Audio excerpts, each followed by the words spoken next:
Hello guys, আসসালামু আলাইকুম। আশা করি সকলেই ভালো আছেন। অনেক দিন যাবৎ ভিডিও দেওয়া হয় না, কারণ কিছু অর্ডারের কারণে আমি খুবই ব্যস্ত ছিলাম এই অর্ডারগুলো তৈরি করতে। আসলে ভিডিও তৈরি করা আর তারপরে পোস্ট দেওয়া, এডিট করা, এসবে অনেক সময় লেগে যায়, যেটা সময়গুলো আমার কাছে ছিল না।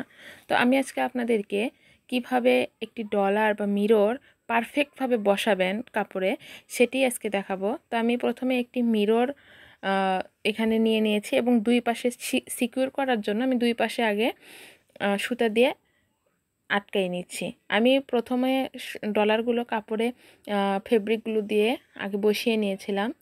তো ফেব্রিকগুলো কিন্তু বেশিক্ষণ থাকে না, আমি জাস্ট হালকা করে বসিয়ে নিয়েছি যেন বারবার আমার ডলারগুলো না বসাইতে হয় এই জন্য।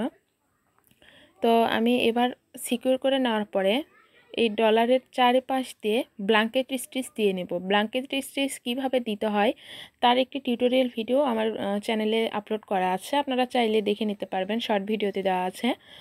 তো আমি এবার এই ডলারের চারপাশ দিয়ে এভাবে ব্ল্যাঙ্কেট স্টিচ দিয়ে নিব। আপনারা যদি মিরর বসাইতে চান, তো মিরর বসাইতে গেলে একটু বেশি করে গ্লু দিবেন, দিয়ে তারপরে মিররটা বসিয়ে নেবেন, কারণ মিররে এরকম ছিদ্র থাকে না, যার কারণে আপনি সুতা দিয়ে যে এভাবে আমি ডলারটা সিকিউর করে নিলাম, এটা করার কোনো অপশন নেই। এজন্য একটু ফেব্রিকগুলো বেশি পরিমাণে দিয়ে মিররটা আগে আটকে নেবেন, তারপরে মিররের চারিপাশ দিয়ে এইভাবে ব্ল্যাঙ্কেট স্টিচ দিয়ে নেবেন। ব্ল্যাঙ্কেট স্টিচটা দেখুন আমি কিভাবে দিচ্ছি, একটু ভালো করে খেয়াল করলে আপনারা বুঝতে পারবেন। এভাবে আমি পুরো রাউন্ড ব্ল্যাঙ্কেট স্টিচ দিয়ে নিব। মিরর চারকোনা হলে চারকোনাভাবে, অর্থাৎ যেই রকমই মিরর হোক না কেন, আমার প্রসেসটা ফলো করে সেম প্রসেসে কাজ করলে ইনশাআল্লাহ ডলার বা মিরর যেটাই হোক না কেন পারফেক্টলি বসাইতে পারবেন। এবার আমরা যে ব্ল্যাঙ্কেট স্টিচগুলো করলাম, এই ব্ল্যাঙ্কেট স্টিচের ভিতর দিয়ে, অর্থাৎ এই যেই গ্যাপগুলো তৈরি হয়েছে এই গ্যাপগুলোর ভিতর দিয়ে আমি একে একে সুতা টেনে, মানে সুই টেনে বের করব। আর সুতাটা সবসময় ওপর দিকে থাকবে, অর্থাৎ পরের যে রাউন্ড হবে ওটাও ব্ল্যাঙ্কেট স্টিচই হবে, কিন্তু কাপড়ের সাথে না হয়ে আমি প্রথম রাউন্ডে যে ব্ল্যাঙ্কেট স্টিচটি দিয়েছি এই ব্ল্যাঙ্কেট স্টিচের ভিতর দিয়ে আর কি আমি সুইটা পার করে নিব।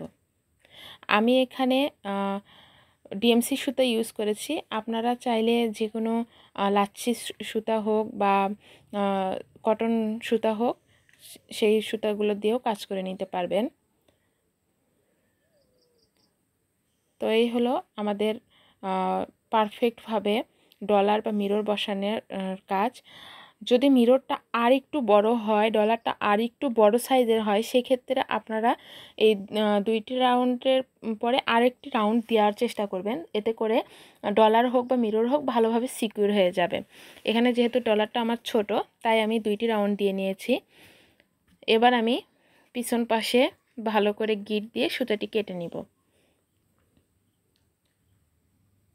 সেমভাবে যেগুলো ডলার বড় বা মিরর বড় সাইজের, সেক্ষেত্রে 3টি রাউন্ড দিয়ে নিলেই হবে।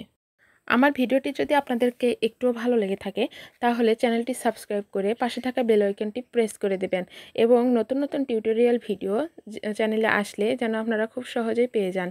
তো সেই পর্যন্ত সবাই ভালো থাকবেন, সুস্থ থাকবেন, আর দেখা হবে পরের নতুন কোনো টিউটোরিয়াল ভিডিও নিয়ে। আসসালামু আলাইকুম।